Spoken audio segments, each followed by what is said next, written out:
Salut les copains. Comme tous les matins en prenant un petit café, je parcours mon Feedly qui me propose un tas d'articles sur plusieurs sujets et notamment le désencombrement. Et je tombe sur deux articles qui me proposent des méthodes pour donner un bon coup de kick pour mieux commencer le désencombrement et éviter la flemme. Alors, la première méthode, c'est la méthode des 4 F. Et la deuxième méthode, c'est la méthode 10-10-100, respectivement de Christine Lee et l'autre de Courtney Carver. Et je te propose de voir ensemble comment ces deux stratégies simples mais puissantes vont nous aider à arrêter de procrastiner tout en allégeant notre esprit et notre maison. Mais avant ça, n'oublie pas de t'abonner à la chaîne, rien ne se perd ou presque. Tu cliques sur abonner, puis tu cliques sur la petite cloche, comme ça tu restes au courant avant tout le monde des nouvelles vidéos qu'il y aura ici sur cette chaîne.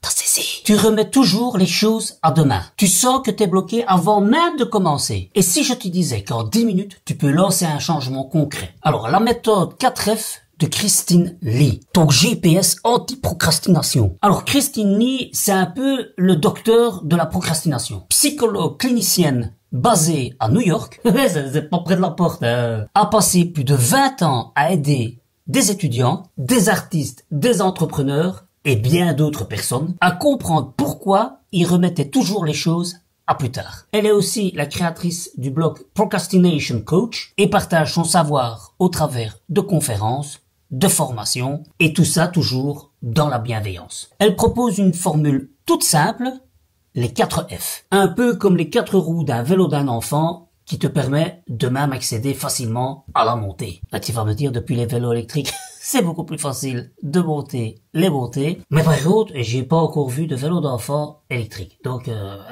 l'image, elle est ce qu'elle est. Alors, forcément, comme elle est américaine, les 4 F sont des mots anglais. Oui, mais t'inquiète, on va les traduire. Hein. Alors, les 4 F sont pour forgiveness, fear, focus and flow. Alors, forgiveness, le pardon. Pourquoi le pardon? Parce que souvent, on a tendance à s'en vouloir pour ce qu'on n'a pas su terminer hier. Et le remords, ça pèse lourd dans le sac à dos de l'action. Et donc, il faut que tu l'allèges, ce sac à dos, en te pardonnant. Et tu verras que si tu te pardonnes, ben, tu marcheras plus léger. Et c'est vrai que, avant, tous les jours, je me mettais une to-do list mais impossible à faire sur une journée. Donc forcément, t'as beau faire pas mal de choses et d'actions de ta to-do list, mais comme il en reste quand même encore toujours tellement, tu te dis, je suis une véritable merde, j'ai pas réussi à faire tout ce que je devais faire. Et donc j'étais plein de remords de ne pas avoir été au bout de cette to-do list. Et ben maintenant, ce que je fais,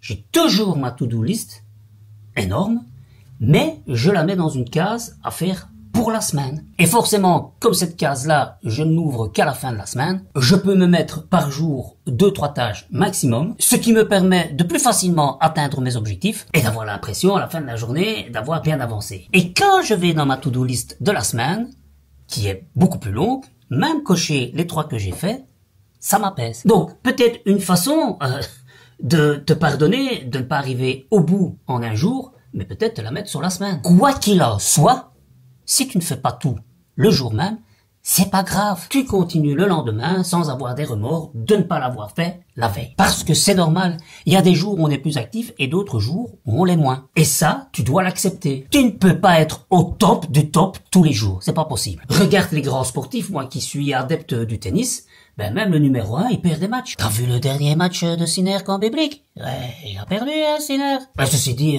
Bublik a bien joué. Ben, bref, tu m'as compris. Ne t'en veux pas. Tu feras mieux le lendemain ou la prochaine fois. Alors, the fear, le deuxième F. La peur. Pose-toi cette question. Qu'est-ce que tu redoutes vraiment? Le jugement? L'échec? Le ridicule? Ou peut-être de perdre du temps pour rien? Ou encore plus fort, d'avoir l'impression d'avoir réussi ta journée, mais de te dire qu'ensuite, tu vas tout changer. Ou de ne pas faire parfaitement. De te tromper de priorité. De devoir affronter des émotions inconfortables. Bref, tu vois, toutes ces questions que tu te poses tout le temps, eh bien, c'est peut-être le moment de mettre le doigt dessus et de les identifier pour que ces peurs qui gonflent ton ballon de 3 points se dégonflent. Et quand tu auras enfin mis le doigt dessus, eh ben, tu pourras avancer. Donc, dépasse tes fears, tes peurs. Le troisième, focus, concentration. Choisis une seule chose, une seule tâche et rien d'autre. Une tâche claire et réaliste. Tu vois, c'est comme si tu voulais mettre une balle dans un panier, tu prends ton temps, tu vises, tu visualises l'objectif, et hop, tu fais un lancer franc. Tu vas pas lancer 1000 ballons en espérant qu'il y en a une qui va rentrer dedans. Hein. Donc, moins tu t'éparpilles, plus tu progresses. C'est pas moi qui le dis, c'est la théorie de Christine. Hein. Et le quatrième, le flow,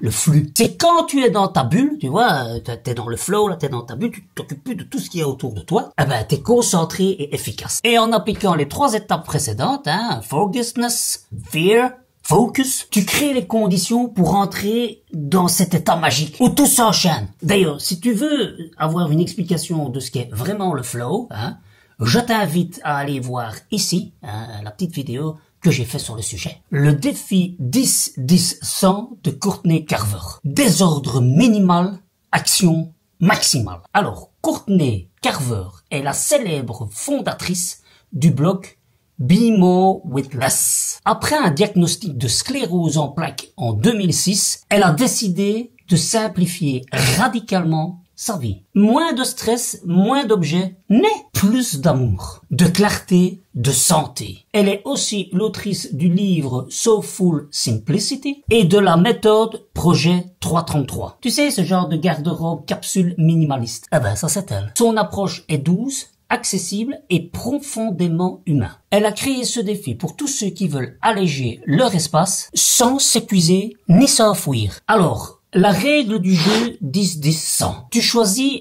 10 espaces. Alors ça peut être un tiroir, une garde-robe, un sac, ton ordinateur, un coffre, juste 10 espaces. Tu passes 10 minutes dans chaque espace. Et tu trouves et retires 10 objets dans chaque espace. Bon, ben au bout du compte, comme tu as 10 espaces, tu sors 100 objets. Parce que 10 fois 10, ça fait 100. C'est ludique, rapide et surtout, ça déclenche un élan. Alors pourquoi ça marche? Parce que 10 minutes dans une pièce, c'est pas effrayant. C'est comme la technique des 5 minutes par jour que je t'ai proposée sur Patreon et que tu peux suivre pas à pas. Ici, c'est une autre manière d'essayer d'enclencher ce mouvement de désencombrement en faisant 10 espaces en 10 minutes. C'est pas mal non plus. En se mettant en mouvement pendant ces 10 minutes, on enclenche un cercle vertueux. Un peu comme une boule de neige qui grossit quand elle roule. Alors, dans cette méthode, Courtney s'engage dans un espace bien particulier qu'elle te conseille de mettre dans tes 10 espaces. C'est ton esprit. Parce que ton esprit, il peut être encombré aussi. Donc, ça prouve bien que c'est un espace. Et là, elle propose que tu notes sur une feuille 10 choses qui t'encombrent l'esprit. Comme ça, tu les poses hors de ta tête. Et c'est sûr que sur une journée, il y a bien 10 choses qui nous encombrent l'esprit, qui nous turlupinent pendant toute la journée. Eh ben, c'est mieux de les évacuer. C'est ce qui s'appelle le désencombrement émotionnel. Alors, si je t'ai choisi ces 2 méthodes, c'est parce que en les combinant, ça peut faire un combo, mais de feu. Tu commences par les 4 F pour te mettre dans un état d'esprit. Tu te pardonnes, tu repères tes peurs, puis quand tu sens l'énergie remonter, alors tu t'attaques au 10-10-100. Et tu vas voir que ton intérieur va se clarifier, même aussi ton cerveau. Et si tu veux une petite astuce, pour commencer, commence par faire des choses qui se voient directement. Donc, je veux dire par là, ça sert à rien que tu commences par trier un tiroir, parce qu'une fois que tu vas refermer le tiroir, tu vas pas voir ce que tu as fait.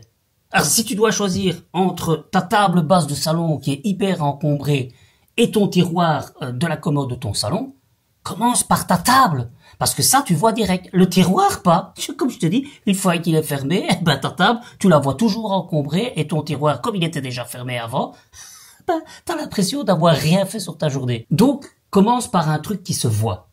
Et ensuite, quand tu es rodé et que tu as l'habitude de désencombrer avec cette méthode, alors attaque-toi à des choses qui ne se voient pas. Et tu vas voir, test, c'est un super bon truc. Et tu verras que moins de désordre, c'est plus de liberté. Et plus tu vas avancer, plus tu vas te sentir léger. Et comme mon grand-père disait, quand tu te sens noyé sous le bazar, commence à jeter tes broles avant qu'il ne soit trop tard. Voilà, j'espère que ces petits conseils pourront t'aider. Moi, en tout cas, c'est sûr, je vais tester. Et je ferai peut-être même une vidéo pratique sur la chose. N'hésite pas à me dire en commentaire si ça t'intéresse. N'oublie pas que tu peux me rejoindre également sur Telegram où tu peux avoir connaissance d'une petite astuce à 9 heures tous les matins pour te permettre de toujours aller plus loin. Je te dis à très bientôt pour de nouvelles aventures, ça c'est sûr. Moi je t'attends de l'autre côté sur Telegram. D'ici là, porte-toi bien.